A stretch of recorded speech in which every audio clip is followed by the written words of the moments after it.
footprints can fit into the footprint of the elephant footprint. So basically, his whole teaching, everything that he taught, can fit into the Four Noble Truths. Everything that we need to practice for liberation can fit into the Four Noble Truths. It's a very condensed form of his teaching. So to really understand it is to really know the practice and the way leading to the end of suffering. And also, if we take into account the third noble truth, the complete cessation of suffering and reaching ultimate freedom, nibbana. So, where to go from here? Okay, so now I'm going to go to a book that I'm reading called Wings to Awakening. It's a book written by a monk called Tanisaru Bhikkhu. He's a Westerner. He wrote this book. He trained under a famous Thai master. But he really explains things in a really interesting way, which for me it was very valuable. So I thought it would be good to see how it goes. So it's first maybe. Yeah, first we'll stick to the Four Noble Truths a little bit. I would like to go through just how our teacher explained it. It might not be so easy to understand at first, but just to slowly let it into our minds, okay? So, the Four Noble Truths as explained by Sayadaw Ashin Atamatara. It's on page 3 if anyone wants to read it on. Okay, so the first original truth is ever-changing, impermanent nature. The meaning is only impermanent nature appears and disappears. And then a new impermanent nature appears and disappears. Nothing happens, just impermanent nature happens and disappears. Only the original wisdom understands that original truth. Impermanent nature is one of the original truths. So you read that and you're like, what? Where did I thought that was suffering. I thought that was one word. But the fact that nature is impermanent and always changing, that's what makes it suffering. It cannot be sure and safe and not suffering if it's always changing. Once, so every moment, every new moment is new. There is nothing that is continuous. It's only new, arising, passing, arising, passing, arising, passing, every new moment. And according to causes and conditions. Okay, so the second original truth is automatic misunderstanding. Is the second of the original truths. Automatic misunderstanding is because of not knowing the impermanent nature. In fact, nobody is real, only misunderstanding is real. The truth concerning everyone is just misunderstanding. That misunderstanding is free, no one creates it. So we are automatically not understanding the truth of suffering and the truth of ever-changing impermanent nature. We're stuck in our perceptions of this is me, this is you, this is something, someone. We think there's something permanent. We think we can find happiness in this ever-changing impermanent nature. Our whole lives are based on thinking we can get happiness. Everything we do in our lives is pretty much, if not everything, based on this wrong understanding. We think we can get happiness through this ever-changing, impermanent nature. And so that's ignorance, because we're not aware. We're also not aware. We So we have ignorance. So with awareness comes understanding and right view. And then we can, with that comes the ability to see things as they are, and then we are no longer fooled by it. And so therefore we no longer want to attach to this ever-changing impermanent nature. There is, or the five aggregates, whatever way you want to put it. So we like, oh, well, there's nothing to attach to, so why should we attach? We let go. That is freedom, that's suffering. That's the third noble truth. So Sayadaw says, because of not knowing the impermanent nature, automatic misunderstanding appears. So ignorance causes wrong understanding.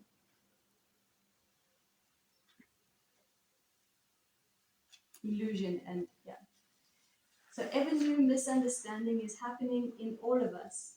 Because of not knowing that misunderstanding, our mind thinks mind is real, body is real, I am real. Whatever is concerned with I is also real.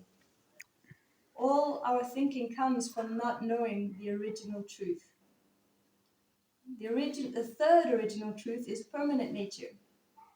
That permanent nature is free of impermanent nature. Permanent nature is free of impermanent nature.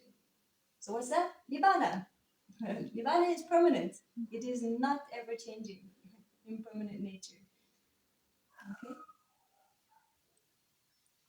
The fourth original truth is knowing the impermanent nature and then knowing the permanent nature.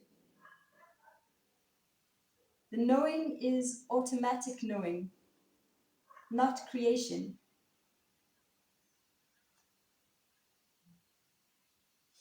So this wisdom is not created. Real wisdom cannot be created because whatever is created will disappear. Whatever arises, passes. It is not conditional. True, complete wisdom is not created. Where was it? The fourth original truth is knowing the impermanent nature and then knowing the permanent nature.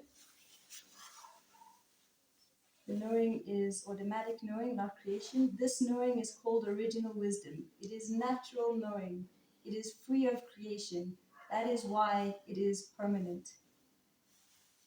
Not understanding is also nature. Automatic misunderstanding. Misunderstanding is impermanent. So don't fear, everybody. Misunderstanding is impermanent. Yes, it's great. Good news for us. Knowing and misunderstanding are impermanent nature.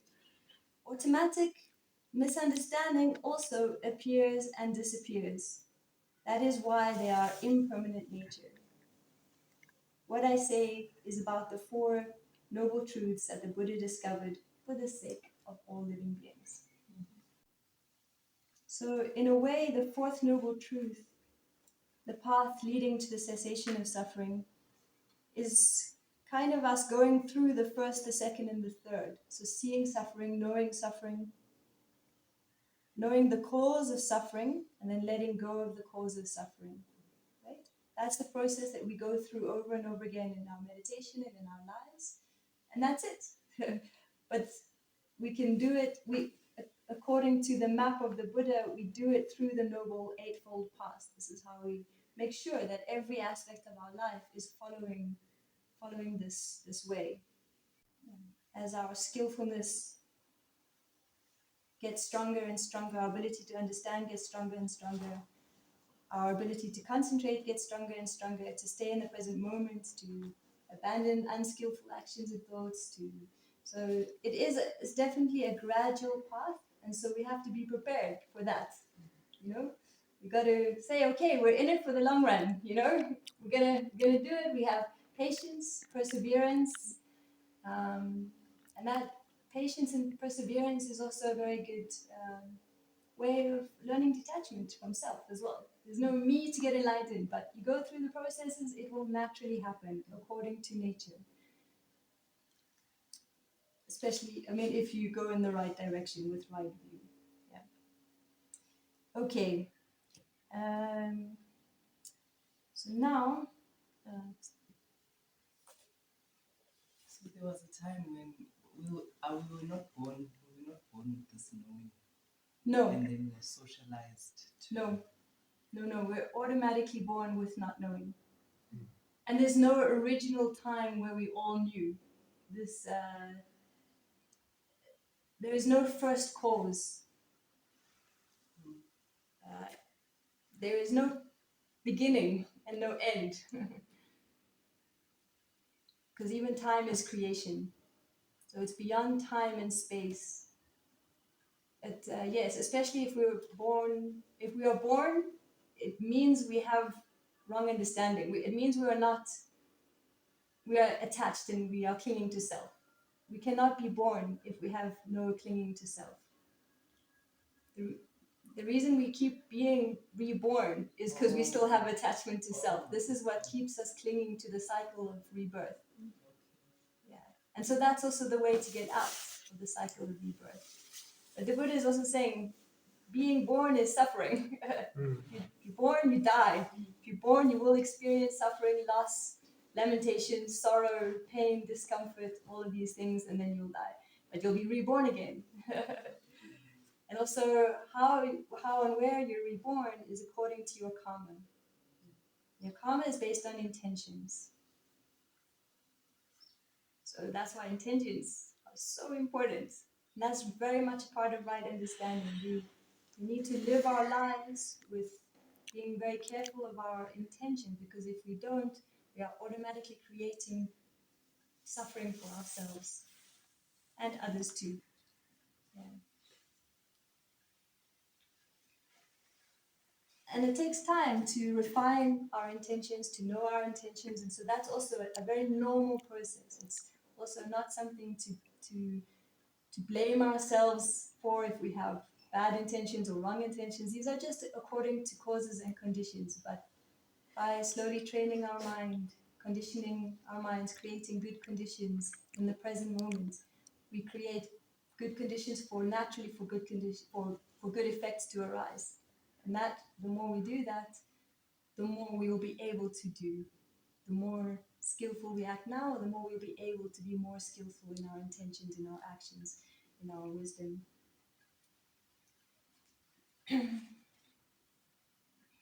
Okay.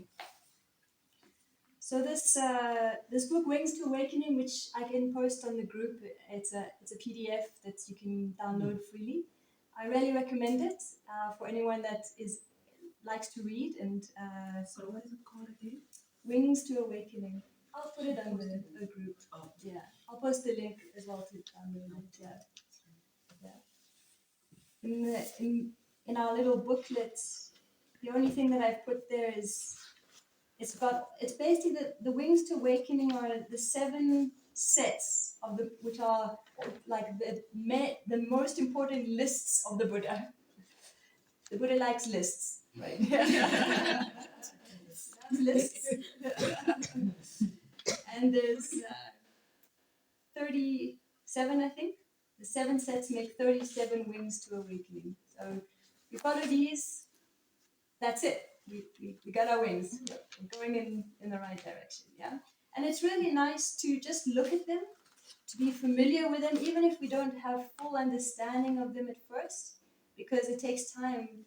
At first, it's like a list to be memorized, right? Or just to kind of get familiar with it. But with practice, we start to see them in our practice. We start to experience them, and we start to have deeper understandings of them. But definitely all of them, you can kind of come from many different directions, and they all are interconnected as well. So it's really interesting once you start to kind of get into it. Yeah. Okay, so the book starts with